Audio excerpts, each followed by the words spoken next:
Nega massaj grijida yordam bermaydi? 10 tami, 100 tami, 50 ta seans olamizmi? Hozirgi kunda bozorda nega unaqa reklamalar ko'payib ketganligi, aslida grijaning 100%lik davosi nimadaligini video davomida ko'rsataman sizga. Keling gaplashamiz. Bugungi kunda bilamizki, bozorda takliflar ko'payib ketgan. Massaj yordamida grijangizni davolab yo'q qilamiz yoki massaj yordamida sizni grijangizni yoki siljigan umurtqangizni to'g'rilab qo'yamiz yoki mana bunaqa giyoh bilan belingizdan massaj qilamiz, u dori singib boradi, siz grijangizni so'riltirib yuborishga yordam beradi degan reklamalar juda ham ko'p. Odamlar 1, 2, 3, 5, 6 oylab boradi, lekin natija bo'lmaydi, ahvol yomonlashadiki, lekin yaxshi bo'lmaydi. Sababi nimada? Sababi shundaki, bizani umurtqamizda bir dona sloy emas mushak. U nechidir qavat. Ya'ni yuzaki mushaklar bor, o'rta qatlamdagi mushaklar bor va chuqur mushaklar bor. Biza massaj qilayotganimizda to'g'ridan to'g'ri o'rta mushakka даже yetib ham bora olmaymiz. Nega? Chunki bizada mana umurtqa bo'lsa, mashincha atrofida teri turadi. Teridan keyin bizada ter osti yog'lari, ter osti yog'laridan keyin mushaklar bo'ladi. Endi tasavvur qiling. Biza teri va ter osti yog'laridan faqatgina juda kuchli bosim qilsak ham nomiga yuzaki mushaklarga yetib boryapmiz. O'rta va chuqurlarga даже yetib ham bormayapmiz.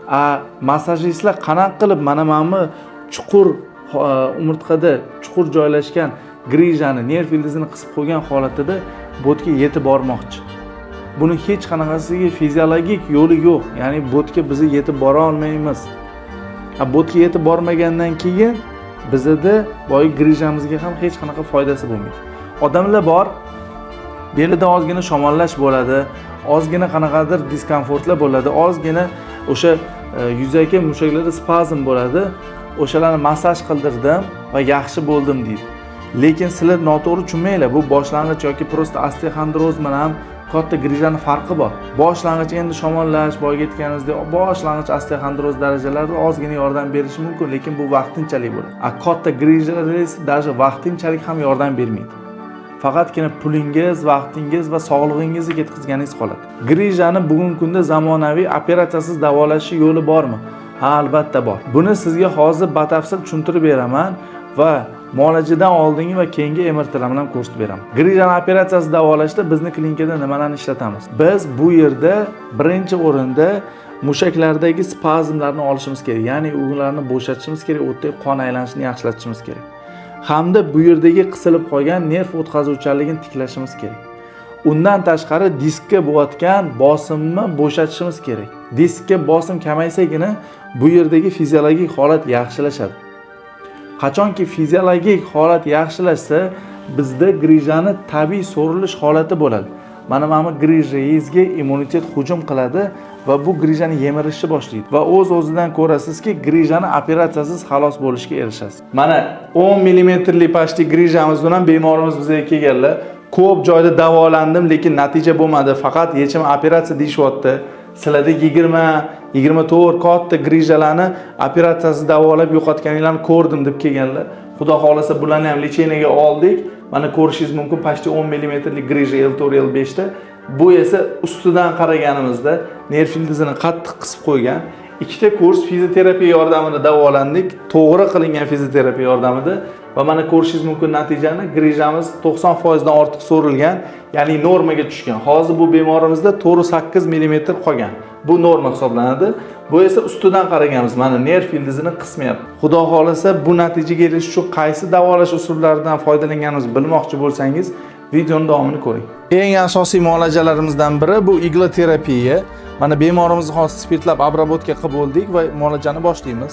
Igla terapiyani qanaqa foydalari bor? Bu muolaja bizda nervlarni uyg'otishga va ularni o'tkazuvchanligini tiklashga, mushakdagi og'riqlarni olishga, ya'ni bo'yin va bel grijalari holatida, undan tashqari insult bo'lgan bemorlarimizda уже aktivligi kamaygan yoki harakati kamaygan mushak va nervlarni ularni tiklashga va nervlarni uyg'otishga yordam beradi. Va undan tashqari ko'rib turibsiz, mana qo'limga qizil tushyapti. Bu infraqizil nurlar bu organizmdagi shamollashni olishga yordam beradi. Undan tashqari mana miostimulyatsiya apparatlarimizni ham qo'yishgan qizlarimiz. Bu apparat nima qiladi?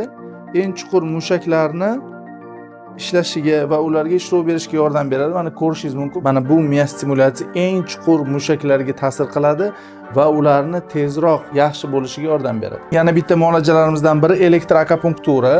Bu spesialniy shunaqa biotoklar bo'ladi.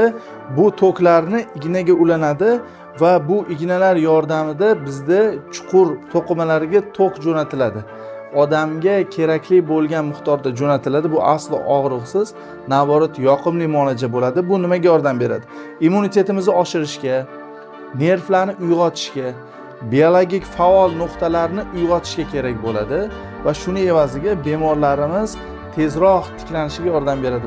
Bu magnitoterapiya apparatimiz. Grija bemorlarimizda, insultga chalingan bemorlarimizda bu apparatni ishlatamiz. Bu apparat nima qilib beradi? Chuqur mushak va nervlarga ta'sir qiladi. Ularni uyg'otishga, u yerdagi qon aylanishini yaxshilab berishga va to'qimalarni yangilanishiga yordam beradi. Bu apparat qanchalik kuchliligini mana bu videoda ko'rishingiz mumkin.